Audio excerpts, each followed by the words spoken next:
Film की कहानी शुरू होती है तारा भल्ला की विक्ट्री पार्टी से। दरअसल आज वो अपना पहला केस जीती है, इसलिए केस जीतने के चक्कर में आज वो जीतने का जश्न मना रही है। उसके घर चंडीगढ़ से उसके पिता हरीश भल्ला उसे लगातार फोन कर रहे हैं, मगर पार्टी में मस्त तारा फोन कॉल्स को नजरअंदाज कर देती है। अब अगली सुबह तारा जब नशे की हालत में उठती है तो उसे हैंगओवर होता है। वो कुछ बोलने की स्थिति में तो नहीं होती है, लेकिन जब उसके डोर पर कोई आदमी आता है और वो तारा को उसका मोबाइल देता है, साथ में वो ये भी बताता है कि रात को उसके पापा का लगातार फोन आ रहा था। उसने बहुत देर तक ट्राई किया कि वो कॉल को ना उठाए, लेकिन आखिरकार उसे कॉल उठाना पड़ा और कॉल उठाते से ही उसके पापा ने कहा कि तारा की मॉम की डेथ हो चुकी है। और ये बात सुनते से ही तारा के तो पैरों तले जमीन खिसक जाती है। तो इस परिवार के अन्य सदस्य में बड़ा बेटा अंगद और उसकी फिरंगी बहू डेजी भी विदेश में शिफ्ट हो चुके हैं। उन्हें भी गायत्री की डेथ के बारे में पता चल चुका था। साथ ही दूसरा गोद लिया हुआ बेटा करण भी अब अब्रॉड में शिफ्ट हो चुका है। उसे भी गायत्री की डेथ के बारे में खबर लग चुकी थी। और सबसे छोटे बेटे का नाम नकुल होता है, जो कि पर्वतारोहणी के लिए गया हुआ है। और सिर्फ नकुल को ही अपनी माँ की डेथ के बारे में नहीं मालूम है, बाकी सबको मालूम है। तो गायत्री के पति यानी कि हरीश भल्ला ने सभी को खबर कर दिया था। हालांकि ये काम हरीश का नहीं था, बल्कि ये काम गायत्री किया करती थी। उसने सोचा भी नहीं होगा कि ये सब उसे मैनेज करना होगा। जिसके बाद हरीश अपनी पत्नी गायत्री की यादों को याद करने लगता है, जब वो बहुत खुश थे और उन्होंने एक स्टूपिड नाम का एक कुत्ता भी घर लेकर आए थे। गायत्री जब घर में हुआ करती थी तो सभी बच्चे बहुत ज्यादा खुश रहते थे, क्योंकि गायत्री सब कुछ आसानी से मैनेज कर लिया करती थी और सब पर ध्यान भी देती थी। तो तारा अपने घर पहुंच चुकी थी और अपनी माँ की बॉडी को देखकर वो पूरी तरह से टूट चुकी थी। और तारा को बहुत बुरा भी लग रहा था, क्योंकि उसकी माँ को नीचे रखा था, उनके पैर को धागे से बांधा गया था और उनके नाक में रुई लगाई गई थी। अब क्योंकि तारा एक लॉयर और एक पढ़ी लिखी लड़की है, इसलिए वो इन सब में नहीं मानती है। उसे हर चीज में लॉजिक लगाने की आदत है, इसलिए वो अपने पिता के पास जाती है और उनसे कहती है कि ये सब कुछ नहीं करना होगा, क्योंकि अगर आज माँ होती तो उनको ये सब कुछ बिल्कुल भी पसंद नहीं आता। लेकिन हरीश के पास में ही पीपी अंकल बैठे हुए थे, जो कि उनके फैमिली फ्रेंड है। वो उनसे कहते हैं कि अंतिम संस्कार की यही रीति रिवाज है और हमें इन्हीं प्रक्रिया को अपनाना होगा, क्योंकि हिंदू रीति रिवाज में इसी तरह से अंतिम संस्कार किया जाता है। इसके बावजूद तारा अपने पिता से झगड़ने लगती है, जिस पर हरीश उनसे कहते हैं कि तुम्हें ये सब कुछ बोलने का बिल्कुल भी हक नहीं है, क्योंकि जब वो उसके पास कॉल कर रहा था तब वो पार्टी कर रही थी और उसे अपनी माँ की डेथ के बारे में एक बेटर को बताना पड़ा। और ये बात कहीं न कहीं तारा को भी बहुत बुरी लगती है। अब पीपी अंकल के कहने पर गायत्री की बॉडी को ईस्ट साइड पर रखा जाता है, लेकिन यहाँ पर किसी को भी नहीं मालूम था कि ईस्ट किस साइड है, इसलिए वो बॉडी को चारों तरफ घुमाकर उसी साइड पर रख देते हैं जहाँ पर पहले रखी हुई थी। साथ में पीपी अंकल उन्हें कुछ रूल्स भी बता देते हैं कि 13 दिन तक उनकी आत्मा यहीं पर मंडराती रहेगी और उनकी मन की शांति के लिए हम वो सब कुछ करेंगे जिससे कि गायत्री की मन को शांति मिले। साथ में वो कहते हैं कि इन 13 दिनों में उनकी आत्मा यहीं पर रहने वाली है। अब हरीश अपने बेटे अंगद के पास कॉल करते हैं, जो कि अब्रॉड में रहता है। तो यहाँ पर अंगद हरीश को बताता है कि उसकी फ्लाइट जो है वो थोड़ा डिले हो चुकी है, इसलिए वो शायद कुछ देरी से पहुंचे। दूसरी तरफ करण और डेजी अब घर पहुंच चुके थे। साथ में हमें तारा के नाना जी को भी बताया जाता है, जो कि हॉस्पिटल में बीमार है। उन्हें अभी तक गायत्री के बारे में नहीं मालूम है और यहाँ पर सभी लोग यही कहते हैं कि उन्हें इस बारे में मालूम नहीं चलना चाहिए, क्योंकि अगर वो जान लेंगे तो शायद उनकी तबीयत और बिगड़ जाए। लेकिन यहाँ पर उनके नाना जी को किसी तरह से गायत्री की डेथ के बारे में पता चल जाता है। आगे हम देखते हैं कि तारा अपनी कुछ पुरानी यादों को याद कर रही थी, जिसमें कि वो अपने पिता को बताती है कि उसे पढ़ाई करने के लिए मुंबई जाना होगा। और अच्छी बात यह है कि उसे एक फ्लैट भी मिल चुका है, जिसमें कि वो और उसका एक लड़का दोस्त रहने वाला है। लेकिन ये बात जब हरीश को पता चलती है तो वो तुरंत ही मना कर देते हैं और उससे कहते हैं कि होटल में जाके रहो, उस फ्लैट में रहने की कोई भी जरूरत नहीं है। और इसी बात के चलते हरीश और तारा के बीच में झगड़ा भी हो जाता है, लेकिन यहाँ पर गायत्री तारा का साथ देती है और सब कुछ संभाल लेती है। आगे हम देखते हैं कि पड़ोसी के सभी लोग अंतिम संस्कार के लिए हरीश के घर पर पहुंच चुके थे, लेकिन उन पड़ोसियों को जरा भी दुख नहीं है। अब सभी लोग गायत्री का अंतिम संस्कार करने के लिए निकलते हैं और अंगद भी अब घर पहुंच चुका था और वो कुछ बोलने की हालत में भी नहीं था, क्योंकि वो अपनी माँ को आखिरी बार देख रहा था और अपने कुछ पुराने पलों को याद कर रहा था, जब अनाथ आश्रम में अंगद को गायत्री ने गोद लिया था और वो उन्हें पहली बार में ही पसंद आ गया था। इसलिए गायत्री ने अंगद को तुरंत ही अपने घर लेकर आ गई थी। तो अब अंतिम संस्कार कराया जाता है और अंगद और करण गायत्री को मुख अग्नि देते हैं। इन सब में सबसे ज्यादा अगर किसी इंसान को दुख हुआ है तो वो हरीश थे, क्योंकि वही इंसान थे जो कि हमेशा गायत्री के साथ रहा करते थे, क्योंकि सारे बच्चे तो विदेश में रहा करते हैं और वो अपनी लाइफ में हमेशा बिजी ही रहते हैं। इसके बाद जब सारे बच्चे घर पहुंच जाते हैं और हरीश जब करण और डेजी के कमरे के पास जाता है और जब वो करण को बाहर बुलाते हैं तो हरीश को पता चलता है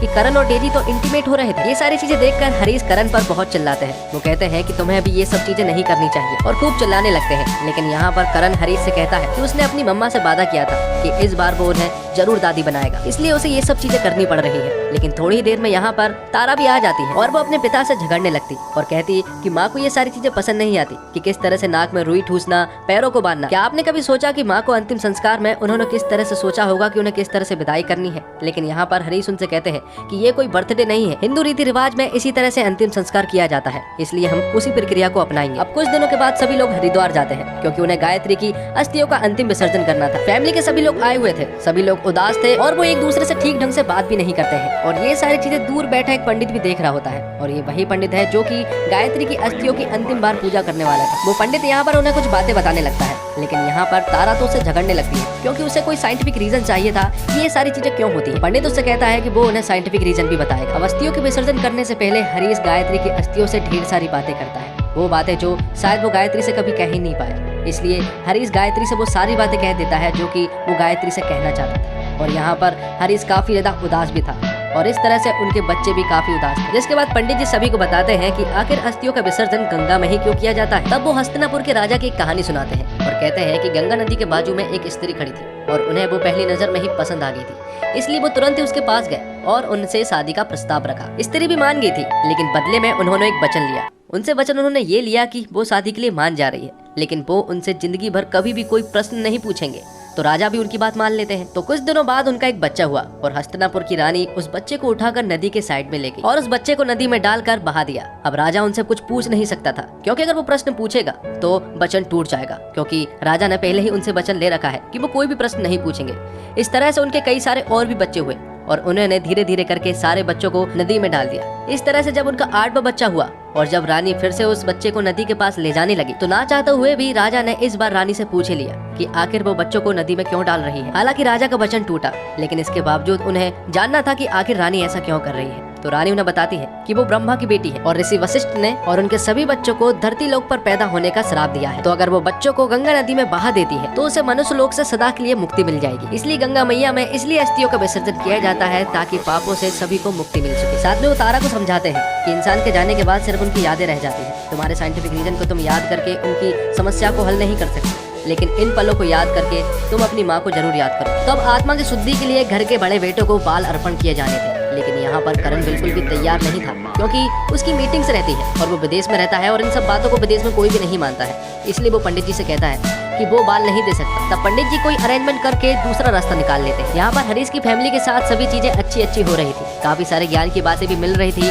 और सभी लोग काफी क्लोज भी आ रहे थे। वो लोग भी जो कि ठीक ढंग से बात भी नहीं किया करते थे, अब वो एक दूसरे से काफी अच्छे से बात करते हैं और अपनी बातों को समझते भी हैं। जिसके बाद सभी लोग घर आ जाते हैं और तारा के नैना जी की भी अब हॉस्पिटल से छुट्टी हो चुकी थी और वो भी घर आ चुके थे। कुछ दिन बाद सब कुछ नॉर्मल होने लगता है, सभी लोग पहले की तरह खुश रहने लगते हैं। साथ में जब तारा और हरीश साथ में बैठे हुए थे तो यहाँ पर हरीश तारा को कुछ बातें बताते हैं। वो उसे कहते हैं कि उसकी शादी गायत्री से कभी होने ही नहीं वाली थी। दरअसल वो तो गायत्री की छोटी बहन पे मरता था, मतलब कि तारा की मौसी पर, क्योंकि गायत्री तो शहर की हीरोइन हुआ करती थी, वो उससे शादी भला क्यों करेगी। लेकिन यहाँ पर गायत्री की बहन ने हरीश के इस शादी के प्रस्ताव को गायत्री को दे दिया और गायत्री भी मान गई। कुछ दिनों बाद हरीश का बर्थडे था और सभी लोग उनके बर्थडे को सेलिब्रेट कर रहे थे। यहाँ पर एक बात और पता चलती है कि अभी तक उनके छोटे बेटे नकुल को उसकी माँ की डेथ के बारे में नहीं मालूम है। और जब वो घर आता है और जब वो देखता है कि घर में बर्थडे पार्टी चल रही है तो वो बहुत खुश होता है और वो अपने भाइयों और बहनों को देखकर काफी खुश होता है, क्योंकि एक साथ वो काफी दिनों बाद मिल रहे थे। लेकिन उसे ये नहीं मालूम है कि अब उसकी माँ नहीं रही। और जब आखिर में उसे ये बात पता चलती है कि उसकी माँ नहीं रही तो वो बहुत रोता है, क्योंकि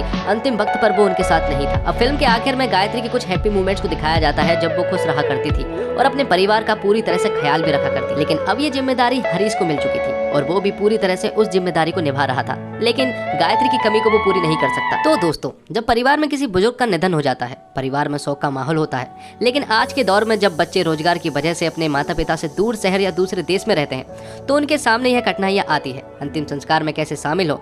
ऐसे में कुछ घर आते हैं और कुछ नहीं भी आ पाते हैं। फिर जिनको मॉडर्न कहा जाता है उनके मन में कई सवाल होते हैं कि जिस तरह से अंतिम संस्कार किया जा रहा है वो वैसा होना चाहिए या फिर नहीं। हमारे समाज में किसी भी पर्व, त्योहार, शादी या अंतिम संस्कार को लेकर तमाम तरह के रीति रिवाज बनाए गए हैं। अब ये हम पर निर्भर करता है कि हम उन रीति रिवाजों को मानकर समझे या समझकर माने। आस्था के पीछे कई बार साइंस व लॉजिक लगाने की कोशिश की जा रही है। साइंस और कस्टम के बीच की इसी आपसी मतभेद की कहानी है गुड बाय। गुड बाय महज फैमिली ड्रामा फिल्म नहीं है, बल्कि यहाँ अपने रीति रिवाजों के प्रति हमारी सोच व धारणाओं की भी बात है। वैसे तो हम अपनी जिंदगी में बहुत सी प्लानिंग करते हैं, पर क्या कभी इस बात की प्लानिंग की है कि मरने के बाद हमारा अंतिम संस्कार किस तरह से होगा। किसी की मौत के बाद उसके तमाम करीबी उस इंसान से जुड़ी पसंदीदा चीजों का जतन कर अंतिम संस्कार की तैयारी करते हैं, लेकिन अगर पहले से ही अंतिम संस्कार की प्लानिंग हो तो कितना अलग होगा। फिल्म गुड बाय देखने के बाद आपके जहन में ये ख्याल जरूर आएगा। हरीश का किरदार निभा रहा अमिताभ बच्चन ने 80वें बर्थडे से कुछ दिन पहले ये साबित कर दिया कि उन्हें क्यों बॉलीवुड का बादशाह कहा जाता है। हरीश के किरदार में अमिताभ बच्चन ने जान फूंक दी है, साथ ही एक पिता के संघर्ष को बखूबी दिखाया है। गायत्री के किरदार में नीना गुप्ता को देखना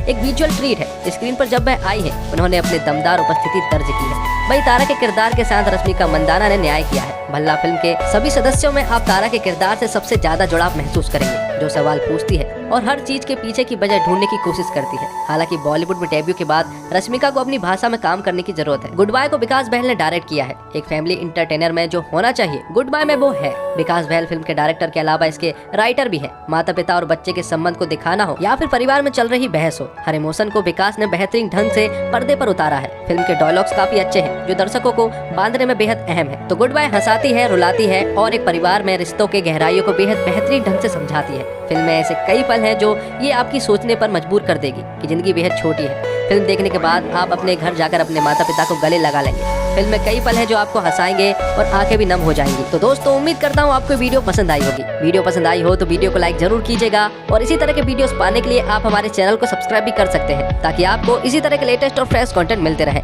मिलते हैं एक और धमाकेदार वीडियो के साथ, तब तक के लिए आप हमारे चैनल के साथ बने रहिए। धन्यवाद। जय हिंद, जय भारत।